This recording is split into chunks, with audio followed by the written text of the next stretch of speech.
یہ ہے کہ ماں اپنے بچے کو 2 سال تک دودھ پلا سکتی ہے، اس کے بعد نہیں۔ لیکن اگر کوئی عورت اسی بچے کو 2.5 سال، اس کی عمر کے 2.5 سال کے اندر اندر دودھ پلائے گی، جیسے 2 سال کے بعد، 2.5 سال سے پہلے تو پھر بھی یہ عورت اس کی رضائی والدہ ہو جائے گی، کیونکہ بہرحال امام اعظم کا قول یہاں پر موجود ہے۔ تو امید ہے کہ انشاءاللہ آپ بات سمجھ گئے ہوں گے۔ تو اگر فرض کر لیں اب ایک عورت نے 2.5 سال کے بعد دودھ پلایا،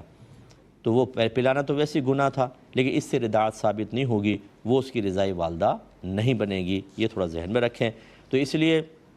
میں گزارش کرتا ہوں، آپ نے پیچھے بھی حدیث سنی تھی کہ ایک صحابی تھے، انہوں نے نکاح کیا، تو ایک عورت آ گئی کہ جی میں نے تم دونوں کو دودھ پلایا ہے، تو نبی کریم صلی اللہ علیہ وسلم نے ان کو فرمایا کہ آپ جدائی اختیار کر لیں، ورنہ یہ بیچ میں پوری زندگی کھلبلی مچتی رہے گی دل میں، تو انہوں نے بیوی کو چھوڑ دیا تھا۔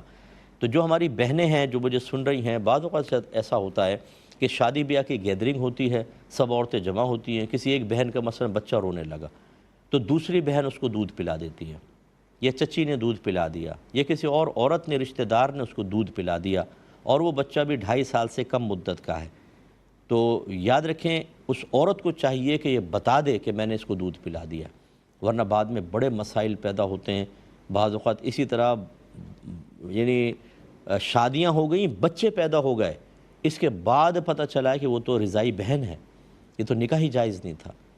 ایسے اور پھر اتنے کرائسس میں آ جاتے ہیں۔ میرے پاس ایسے بہت سارے کیسز آئے ہیں کہ نوجوان پریشان کہ میں اتنا اپنی بیوی سے محبت کرتا ہوں، میرے بچے ہیں چھوٹے چھوٹے، اور مجھے پتہ چلا ہے کہ ہمیں تو ایک ہی عورت نے دودھ پلایا۔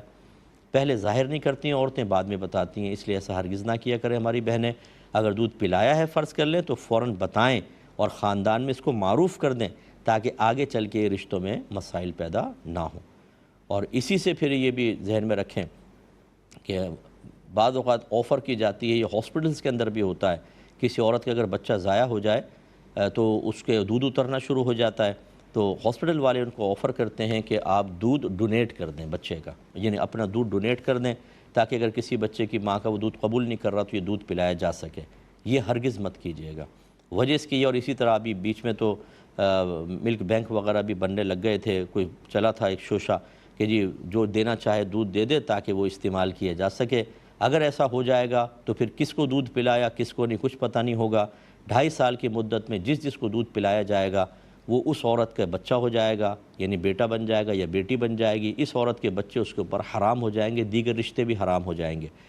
احترام والے رشتے پیدا ہو جائیں گے۔ اب فرض کر لیں کہ ایسی صورتحال جب یہ عام ہوگا تو پتہ نہیں کتنے پیتے رہیں گے، اور یہ ہو سکتا ہے آگے چل کر بھائی بہنوں کے نکاح ہونے لگ جائے، اور یہ بہت خطرناک چیز ہے، اس لیے اس کی شرعی طور پہ اجازت نہ دی جائے، یہی بہتر ہے۔